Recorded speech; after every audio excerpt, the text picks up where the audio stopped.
என்றும் அன்படையும் கண்மதையும் இயேசுவே எந்தனின் தாகம் தீர்க்கும் கண்மதையும் இயேசுவே ஒளிமயமான எதிர்காலம் ஒன்றை நாடியே உலகெல்லாம் அலைந்தலைந்து தேடியும் நான் காண்கிறேன் கர்த்தரின் நாமமே பலமான துருகமே நான் அங்கே ஓடி சுகமாக தங்குவேன் கர்த்தரின் நாமமே பலமான துருகமே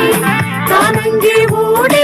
சுகமாக தங்குவேன் கர்த்தரின் செற்றின் கீழடைக்கலம் வந்ததால் நிறைவான ஆறுதல் பலனும் அடைவனே கர்த்தரின் செற்றின் கீழடைக்கலம் வந்ததால் நிறைவான ஆறுதல் பலனும் அடைவனே